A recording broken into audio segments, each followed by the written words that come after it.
This gold panning, I understand that they use mercury. It is very dangerous. If this mercury will be incorporated into the water and maybe eaten by fish and fish eaten by humans, that's it. It's dangerous. So ang concern ko ngayon, may ano is that while you involve a number of agencies like BIFAR, agriculture, private sectors, producers, and people who will be involved in inland fishing. NIA, the National Irrigation Agency, authority is not included here when they are supposed to handle and manage this water in the river and going into the rice field. So maybe it's time for us to look at the role of NIA to this particular project that will benefit, that will enhance the use of water by the Pangasius producers. You know, Zamboanga, talking of Region 9, Zamboanga is very mountainous. No? Very small of this lowland are being utilized for rice field, except the lowland that is in having brackish water. So how do you incorporate the industry to be able to succeed in producing producing this Pangasius? As we are gathered here, I think on the SPDA has produced a lot of this.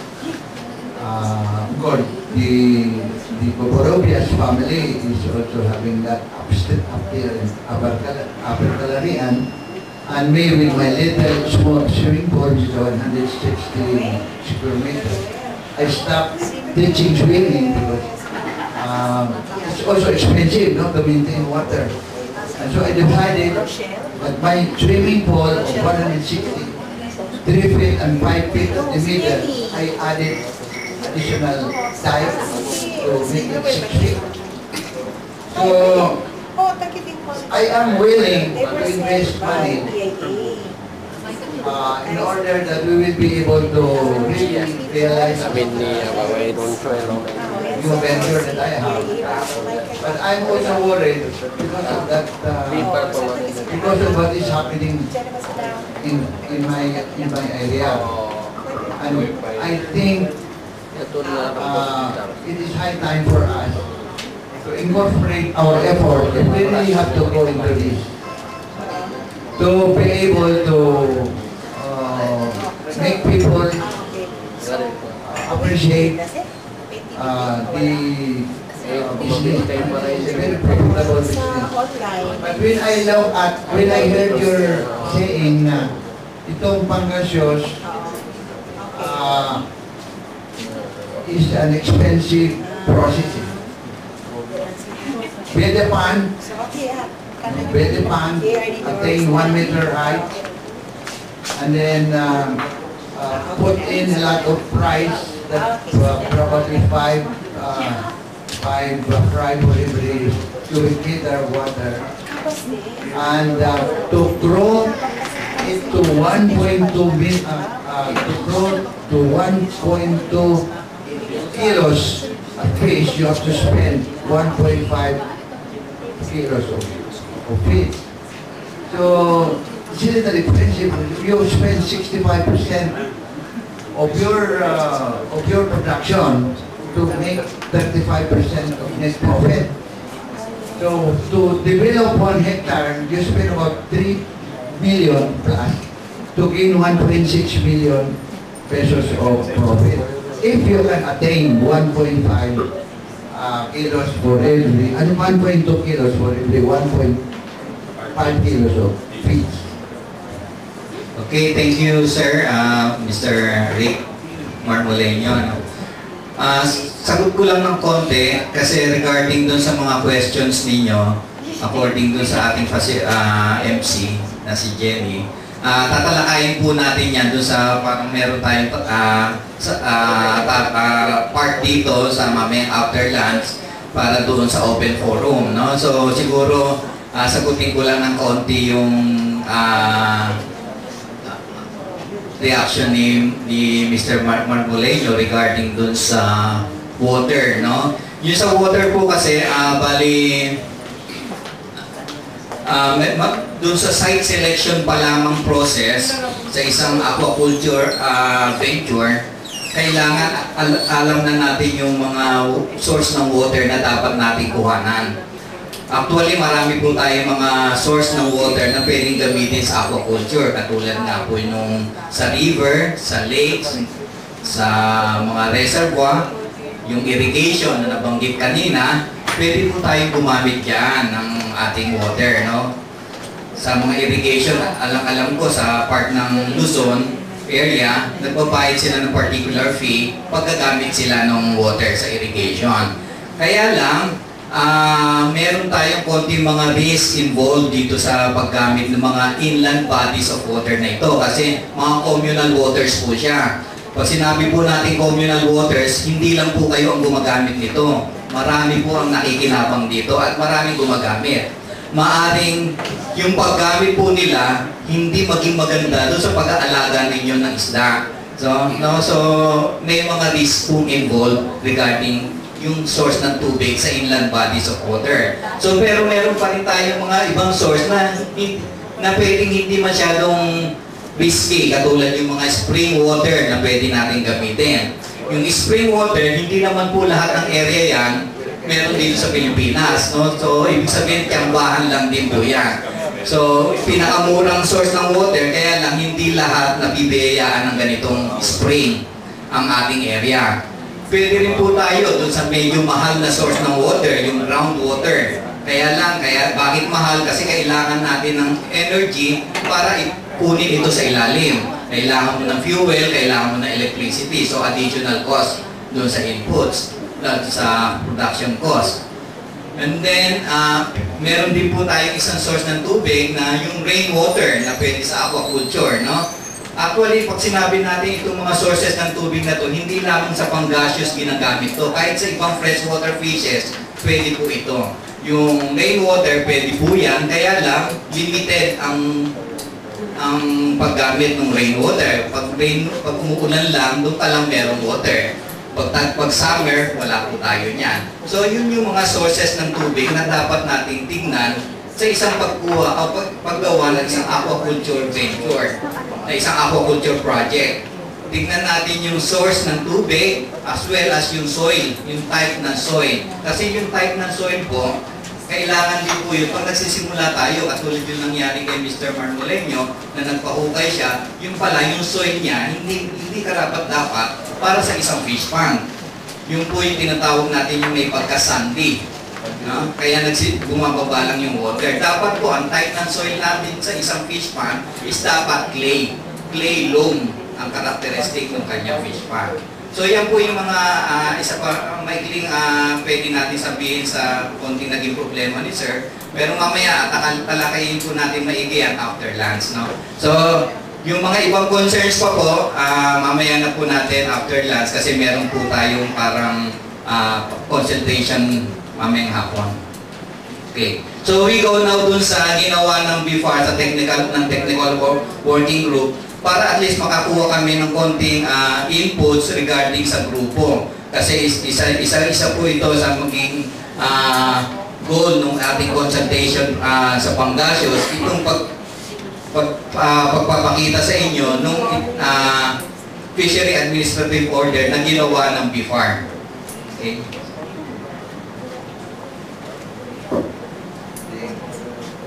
Pwede mo mas malaki, sir, yung for presentation.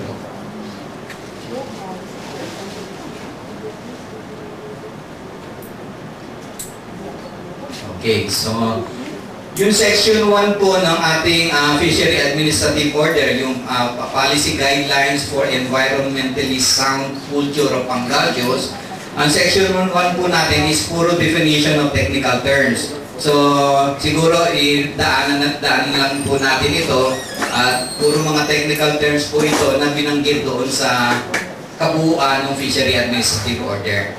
Okay. So, we go now doon sa Section 2, no, ng policy guidelines. So, ang Section 2 is yung risk assessment. Assessment conducted by a technical working group in BIFAR of the biological characteristics of pangasius as to resilience, trophic structure, reproductive guild, and physiological tolerance finds pangasius as a low-risk species and suitable alternative species for freshwater aquaculture. So, ibig sabihin, na dun sa risk assessment na kinandak ng BIFAR, lumalabas na low-risk species ang pangasius para maka-affect sa environment natin.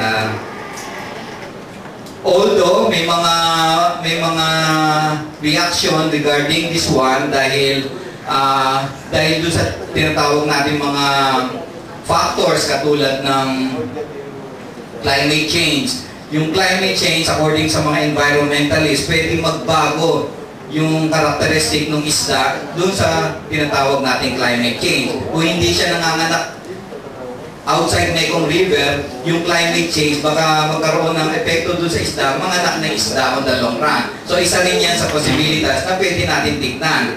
Kaya nga as a safety measure, grow-out culture of pangasius shall only be allowed with confines of land-based aquaculture. Sa mga fish ponds, sa mga fish tanks ng katulad kay Anol na malayo doon sa mga inland bodies of water para hindi maka-apekto tayo sa mga indigenous species na meron tayo dito sa Pilipinas.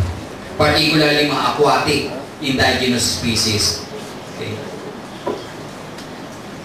So sa section 3 naman ng FAO natin, site selections of farm designs and constructions intended for the breeding and culture of pangasius shall strictly be followed for the provisions of FAO 214 series of 2001 of the Code of Practice of Aquaculture with particular emphasis on the following practices. Water source in the area shall be evaluated as to its quality and quantity. So pag sinabi quality, even though pangasius is a hardy fish, meron din siya mga water quality parameters na hindi siya safe, no? Katulad sa salinity, nabanggit ni Mr. Marmoleño na hindi ganong kataas ang acceptance ng pangasius sa salinity. Ang records po natin dyan, at least dapat mga 5 to 10 lang, no? Sa Mekong River, sa Vietnam, nakaka-attain daw yung pangasius sa 14 ppb, no? Salinity. Pero para ang inaano lang po ng BIFAR, at least mga 5 to 10 for safetyness. And then quantity. Bakit yung quantity? Dahil ang pangasius is a very big fish. At least the second largest catfish in the world. Itong pangasius na ito, lumalaki po ito ang pinaka-record sa pinakamalaki nito is 1.5 meters in body length na nahuli sa Mekong River. No, ito po yung second largest catfish. So, kailangan niya po ng malaking tubig, no? Malaking volume ng tubig. Kaya i-compare natin sa mga tilapia, sa karpa, sa bangon, ang 1 meter na water depth, okay lang. Pero sa pangasius, hindi pwede ang 1 meter. No? At least mga 1.5 meter pataas ang dapat maging volume ng water. And then long-term climatological records for the last 5 years shall be acquired to determine the occurrence of floods, storms, and calamities in the area. Ito yung sumasagot dun sa section 2 kanina na dapat hindi flood-prone area ang aalagaan natin ng pangasius. Kasi baka makalabas ito, pag pumaha, pupunta na naman sa pag nagkaroon ng problema, ang hirap na naman nating gawa ng solusyon. And then alternative to mitigate potential negative environmental and social impacts shall be considered. Ito yung the following practice shall assure increased production of good quality and healthy stocks. An optimum stocking density of 3 to 5 pieces per square meter in ponds and 5 to 10 pieces in cages shall be employed. Ito po yung mga naging resulta ng mga findings namin sa mga demo farms na ginawa namin all over the country, no, sa iba't ibang region. So sa fish pond, dapat 3 to 5 lang siya. Sa mga fish cages na naka-install sa small farm reservoir at sa mga sweep, dapat at least mga 5 to 10 pieces lang. Yung kay Ramon yung sa'yo, kinuwenta ko kahapon, mas mataas yun sa 10 pieces per square meter ang stocking density mo. Kaya siguro hindi mo na mi-maintain yung 6 months sa 1 kilo. Maaaring siguro i-reduce mo ng konti para at least baka doon makuha mo yung 1 piece in every 6 months. And then stocking of healthy fry and figure leaf from BIFAR accredited hatchery. Ito yung sinasabi po natin sa section 7 nitong FAO na to, na magkakaroon po tayo ng BIFAR accredited hatchery. Doon lang po ang mga grower dapat kumuha, yung mga gusto mag-alaga ng panggasyos, sa mga BIFAR accredited hatchery natin. Yan po yung nakasaad dito sa section 7. Then without section 5, the following practices shall be adopted to improve the efficiency of supplemental feeds, feed management, and to reduce the amount of waste entering the pond. Ito pong mga section 5 na ito, this is true sa lahat po ng species ng isda, hindi lang po sa panggasyos. Ito po yung feed shall be selected with a high utilization rate to reduce nutrient pollution from uneaten and excretory product. Dapat ang i-consume lahat ng isda yung feed na ibibigay natin para maka-avoid ng pollution doon sa area. So this is true not only in panggasyos, pati sa mga ibang freshwater fishes dapat ginagawa ito. Next. Feed characteristics shall include balanced level of amino acid and other nutrients appropriate for age of the fish, high palatability to stimulate rapid consumptions, and high stability to prevent rapid nutrient release. So, pinapangalagaan din natin yung environmental pollution dito. The use of extruded and feed is recommended. And then records of daily feed application shall be kept to assess the feed conversion ratio of the fish. And then the use of indigenous feed ingredients of organic feed shall be encouraged. So ito na po yung pinopromote ng BIFAR na mag-produce tayo ng organic panggasyos using indigenous feed. No? Maaaring hindi man natin matalo ang Vietnam sa production ng panggasyos in quantity, matalo natin sila sa pag-produce ng panggasyos organically, no? Organic panggasyos tayo. And then section 6, yung biosafety security standards for control of hatchery facilities.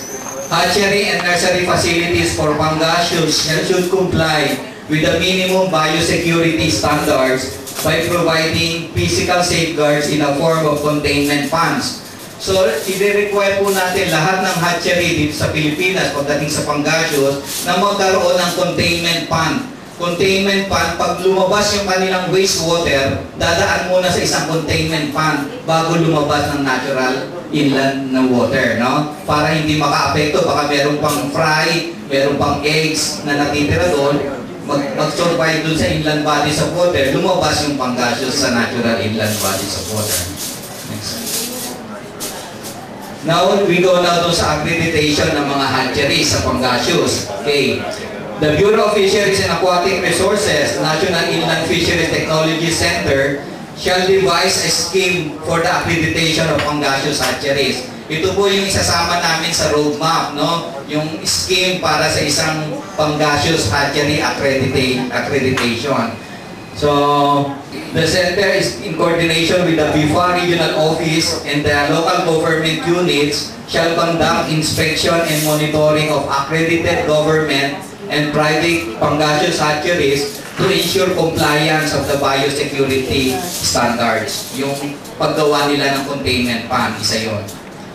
To keep integrity of the quality of fingerlings for commercial production in different farming systems, only recognized brood stocks and facilities and stock from the accredited panggasyos hatcheries shall be the source of fry and fingerlings. So, nire-require natin yung mga grower na sa mga panggasyos accredited hatchery lang tayo kukuha ng fingerlings. And then, meron tayong restriction sa section 8. Cage culture of panggasyos shall not be allowed in lakes and natural inland waters. So, hindi siya pwede sa lakes, sa river, sa swamp, sa reservoir, mga inland bodies of water natin. Then prohibition, the use of pangasius as an open water stocking materials for fishery enhancement in lakes and natural inland waters shall be prohibited. So hindi tayo mag-a-allow ng mga fish dispersal sa mga lakes and rivers natin using pangasius as stocking material. Okay, so ito po yung ating effectivity to be signed. Sana po ma-sign ito na ni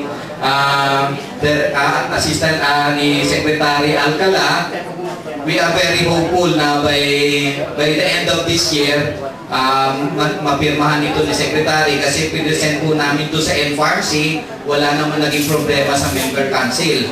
Ang isang suggestion lang ng member council ng NFARC is i-prioritize ng DA tsaka ng BIFAR ang pangasius next year para at least maano yung promotion ng pangasius para doon sa pag-promote na nga. At okay naman sa Director ng Fisheries, kay Attorney Asis Perez, at saka doon sa Undersecretary for Fisheries. So ipapasa namin sa kanila ito maaari by December, and then kalakip dito yung roadmap na gagawin po nila Dr. Palma at saka ni Ma'am Doris para po doon sa promotion ng pangasius. So yun lang po. So yung reaction siguro, yung reaction siguro kasi may kasunod na nahuli na po tayo sa time. So yung reaction natin, doon na lang po natin sa consultation natin sa ito mamayang hapon. Tama po, Ma'am Jenny?